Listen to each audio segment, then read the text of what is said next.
Musabaqah Qiraatil Kutub atau disingkat MQK merupakan bentuk apresiasi dari pencapaian keilmuan para santri tersebut.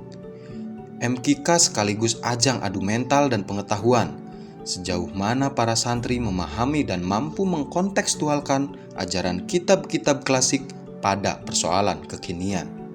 Makhlul fiqh orang yang diajak bicara atau isi bicaraannya, kontennya. Teruskan mungkin bisa lebih tadi. Yang pertama yaitu adalah dengan cara memerintah bitadrij. Sedikit dari banyak pesantren yang rutin menggelar MQK adalah Pondok Pesantren As-Salafi, Babakan Ciwaringin, Cirebon. MQK sendiri sudah menjadi agenda rutin tahunan Pondok Pesantren As-Salafi sebagai bentuk komitmen untuk meningkatkan semangat belajar dan pencapaian keilmuan para santri. Tak terkecuali di tahun 2022 ini, guna memeriahkan Tahun Baru Islam 1444 Hijriah, Pondok Pesantren As-Salafi Babakan Ciwaringin Cirebon menggelar MQK kedua tingkat Jawa Barat. Mengusung tema menjaga hasanah pesantren melalui Kitab Kuning, MQK kedua Pondok Pesantren Babakan Ciwaringin Cirebon menjadi penegas komitmen Pondok Pesantren As-Salafi menggaungkan spirit kitab klasik di tengah segala bentuk persoalan hari ini. Kitab Kuning ini unik dan spesifik, lalu menjadi daya tarik bagi semua kalangan. Bahwa Kitab Kuning ini khazanah intelektual pesantren yang sangat luas sekali.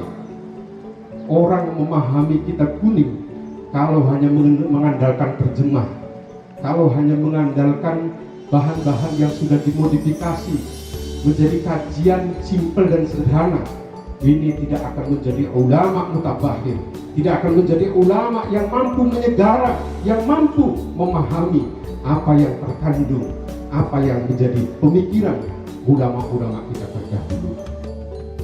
Berdasarkan spirit tersebut, Pondok Pesantren As-Salafi Babakan Ciwaringin Cirebon terus berkomitmen memelihara dan menggaungkan tradisi keilmuan pondok pesantren melalui kitab klasik, dengan salah satunya melalui kegiatan MQK ini. Saya membuka pekan musabaqah Qiraatul Kutub ini dengan ucapan Bismillahirrahmanirrahim, tawakkaltu 'ala Allah wa la haula wa la quwwata illa billah.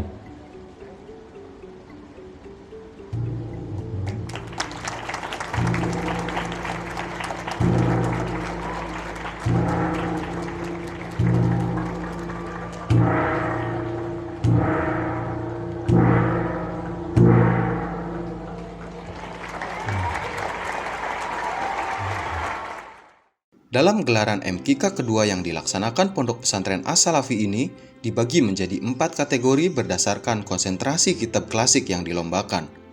Seperti pelaksanaan MQK sebelumnya, event MQK tahun ini juga diikuti oleh ratusan santri dari berbagai pesantren di Jawa Barat. Di tahun ini kami mengundang seluruh pondok pesantren yang ada di Jawa Barat, dan alhamdulillah total peserta di tahun sekarang yaitu 366 peserta. Pada kegiatan MQK ini ada beberapa kategori, diantaranya kategori marhalah ula, yang di dalamnya ada kitab Al-Imriti dan kitab Al-Warqat. Kedua ada marhalah sani, yang di dalamnya ada kitab Alfiyah dan Fathul Qorib.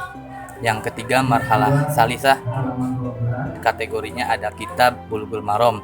Dan yang keempat ini merupakan marhalah yang sangat ditunggu-tunggu, karena di dalam marhalah keempat ini kitabnya itu kitab Ihya Ulumuddin, yang dimana menjelaskan tentang tasawuf.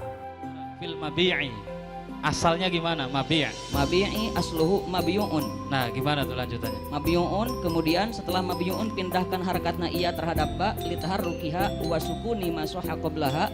Setiap keadaan, setiap posisi kita bisa menjadi zikir untuk kita sendiri. Hal tersebut menandakan bahwa MQK telah menjadi ajang bergengsi, sekaligus ajang pembuktian keilmuan dari pencapaian pembelajaran di masing-masing pesantren.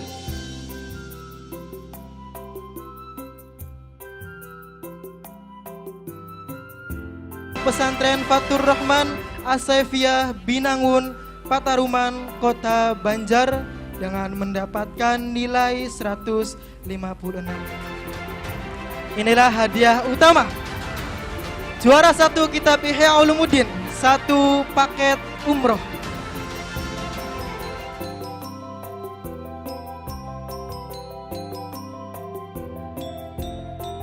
Pada masa serba digital, sampai-sampai saya ingat betul dulu saya kalau bahasa Cirebonnya enda-enda wekel, ingin enda-enda wekel membaca kitab kuning itu harus kitab secara fisik yang dicetak oleh sebuah percetakan. Tapi saat ini kitab kuning Kutubut Turath ini sudah dibaca hanya dengan wasilah hal yang sangat simpel, yaitu dengan HP, dengan handphone. Handphone yang kita miliki, handphone yang Bapak Ibu para hadirin gunakan setiap hari, itu bisa menyimpan ribuan kitab, ribuan buku.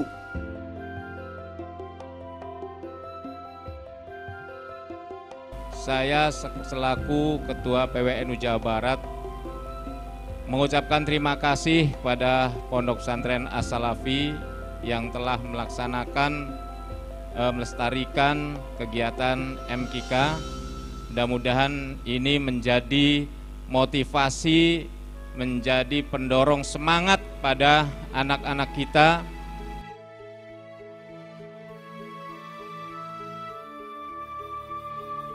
Memang rata-rata orang alim asalnya Cirebon, Kiai. Di Pekalongan asalnya Cirebon. Mbah Halim Mahrus asalnya pundi? Cirebon. Mbah Idris Tebuireng Cirebon. Masya Allah, Cirebon memang banyak orang alim luar biasa lain. Ini menunjukkan sekali lagi bahwa tradisi kitab kuning kita, menurut saya, dalam bacaan saya, Indonesia itu sesungguhnya sejak dulu sudah mumpuni dalam hal kitab kuning Turas.